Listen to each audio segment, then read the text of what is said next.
many budding entrepreneurs that are in this room. What's your advice to them to start new businesses, increase the levels of employment for the 50% unemployed youth that we have in our country, and grow our economy so that everybody can be more prosperous, 1% or not? There are many things that need to be done, there's no one particular thing.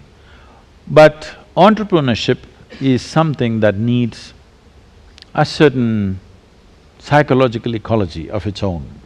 You will see those youth who come from business families so effortlessly create businesses. Those who don't come from that ecosystem, they struggle and they can't figure it out. It's not lack of intelligence, it is lack of experience and exposure.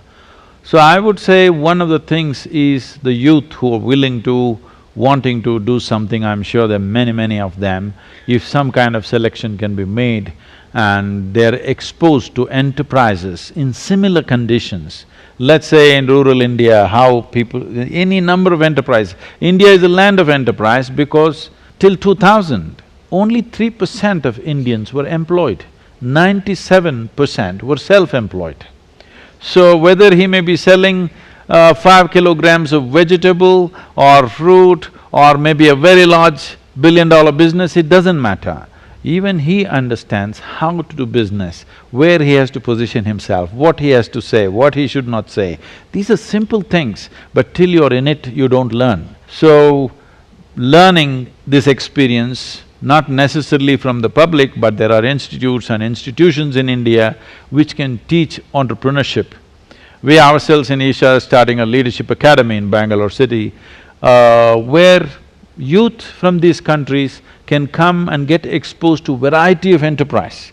I mean, the incredible thing right now in India is, the variety of enterprise is unbelievable. When you go for so much enterprise, some of them will fail, so it needs a net to hold them so that they don't fall back onto the street or hang from a tree, which is unfortunately happening here and there. But it is time to do that because we have chosen market economy. There is no other way than to unbridled enterprise. Is it the best thing? I'm saying no. But right now, to get people out of their poverty situations, to make sure everybody eats. When I say everybody eats, in India it's very true, I'm sure, here also to some extent, but wherever I go, in any country, first thing I see is what's the condition of the children. I find, to my joy, the condition of the South African children is way better than the conditions of the Indian children in rural India. It's a very good thing to see. At least they're better nourished for whatever reason. In India, this is true that a child has to go to school and spend 8 hours there, but he has not eaten what he needs to eat to stay alert for these 8 hours and grasp whatever he's supposed to grasp. A farmer goes to his field and he's not eaten what he should eat to do that hard task of, farming.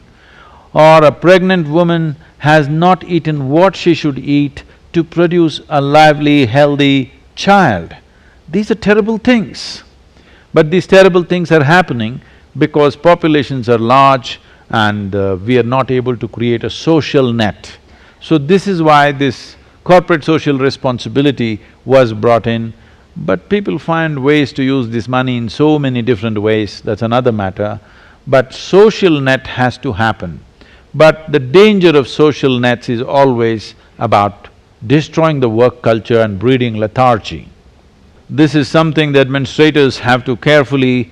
I would say it needs a certain level of heartlessness where tough decisions have to be made. People are suffering, but still you make tough decisions so that long term it works out well for you. That today you start doling out food to everybody, you will see, if you want to destroy a nation, you don't have to bomb it, you just destroy its work culture, it's finished.